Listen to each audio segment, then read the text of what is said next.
He has developed more than 1,000 comprehensive financial plans and currently manages more than $360 million in assets for his clients. Gary, I'm excited to have you here. I've seen you speak over the years. Welcome. Thank you very much. Yeah.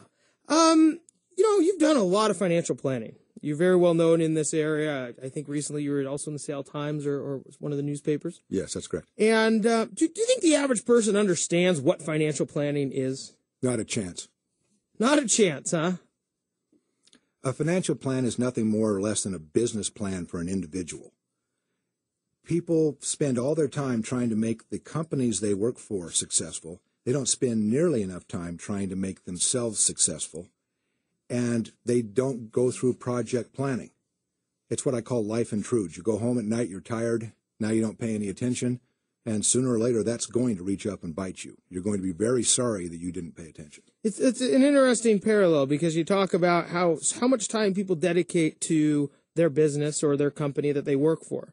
And then you end up going home and you've kind of, you feel like the paycheck is your self-interest, I suppose, on that. But then what do you do with that paycheck? You're not putting that towards maybe its highest and best use for yourself. That's correct. And the problem is people don't even know which questions to ask. And that's the value behind a financial plan, is for someone to sit with you, like any other counselor, and say, have you thought about this? Have you thought about that? What's important to you? You mentioned it a few minutes ago. You were talking about money can buy a lot of things. My feeling is that when they say that money doesn't buy happiness, well, that's probably true. But it's a hell of a down payment. Yeah, I think Charles Barkley actually said people who say money can't buy happiness have never been rich. Exactly. But that's a whole nother topic. Rich is that state of mind, though. If you have more than you need, in my opinion, you're rich. But if you've never defined what that need is, how do you know that? Do you think that people, you talk about financial planning and being able to, make sure your money's going to your self-interests. Do you tend to think that when people end up having more money, if they've defined what's important to them, it becomes more fulfilling, I guess? Oh, I think there's a lot of truth to that. You see wealthier people who give away a lot of money philanthropically. It's because they know they have more than they need, and now they can say, I want to help support higher education. I want to support PAWS.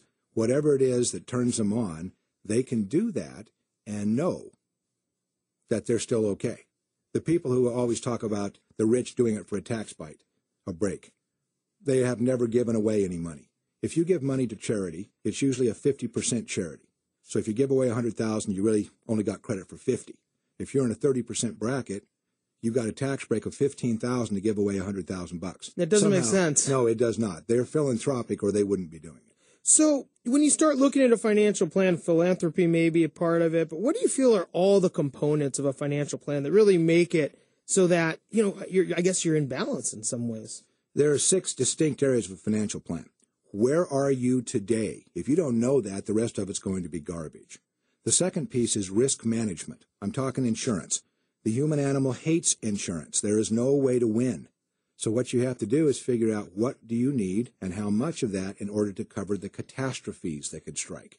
And when you don't need it anymore, drop it. The sexy sizzles in making the money grow. So if you don't need the insurance, don't buy it.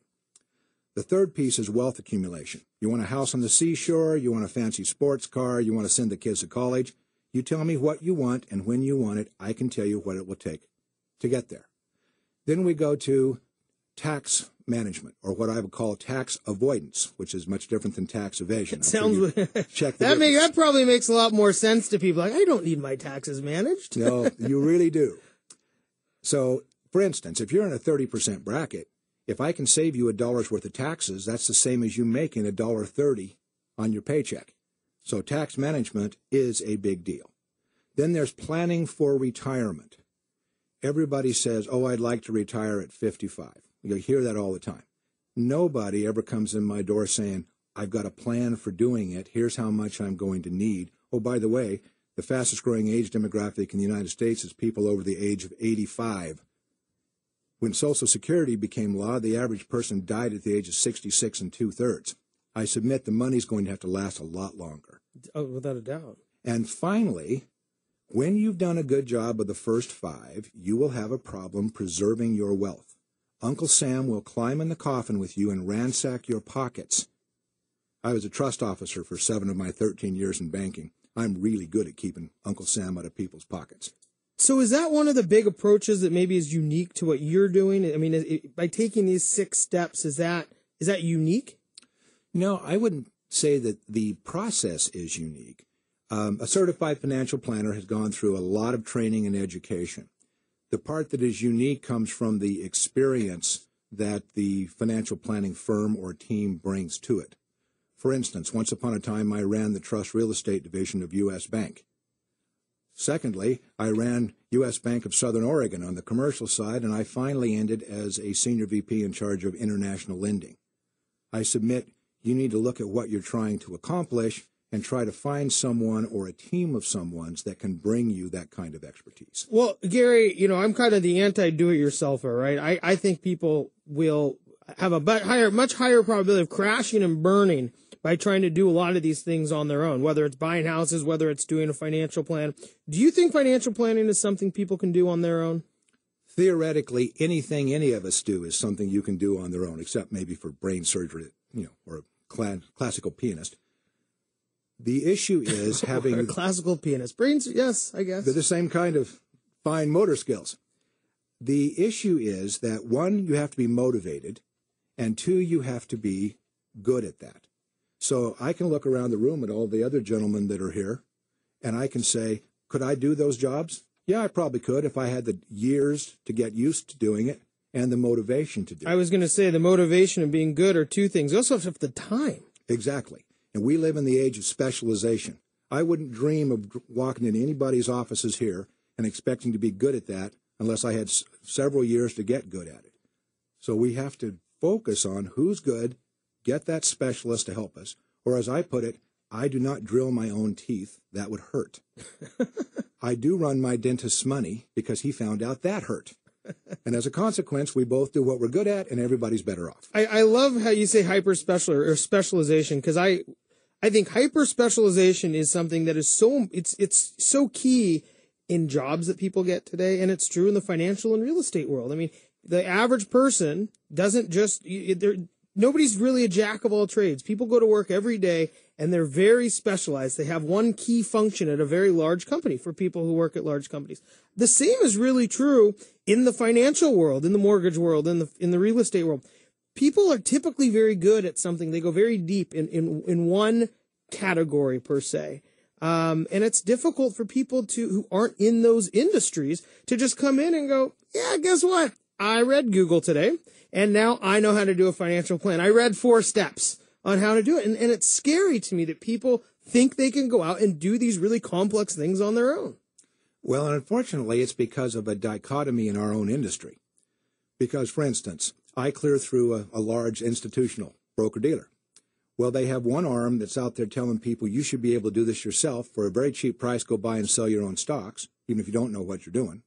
And then they have another arm that says you should be working with a registered investment advisor and a certified financial planner to really get the best results. And all it is a marketing push, because some people want to believe they can do it themselves, and most people won't. Potentially they could, but they won't. And that's to their own detriment. You talked a second ago about people, and the biggest portion of the population is this baby boomers almost going into retirement. And now you're saying that most people won't. Is that scary, that you have a lot of people who don't have a plan, and then you have a lot of people who really need one? It's appalling. The average 55-year-old couple in the United States has less than $75,000 of investment dollars, and that includes their 401ks. So now you're reading in the newspapers about people who've decided that they really like to work, and so they're going to keep working. Bourgeois. That is not what's going on. They have discovered that if they ever quit working, their lifestyle's going down the tubes. Now, that's an interesting thing all by itself. Most of the people in the room with me are much younger than I am. You're going to get really tired of the old guys like me who won't get out of the way because we can't. So it's really, really scary. I'm very well off today because I started really, really young. I made every mistake I talk about at least twice, and I got smarter. But it was really the discipline that got me there.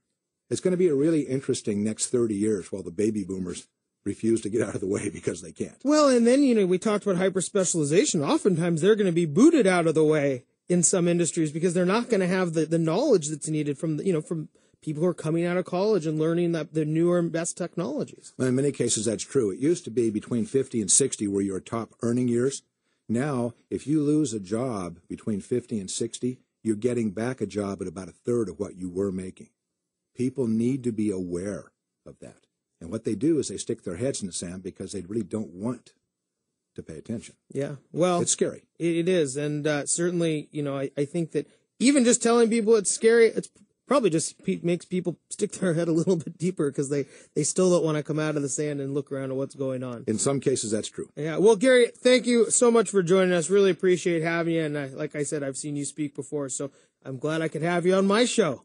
My pleasure. All right. Well, when we come back, we're going to hit a little bit more on some real estate and maybe some different opportunities you may not have considered. We'll be right back with Christopher Goff after this break.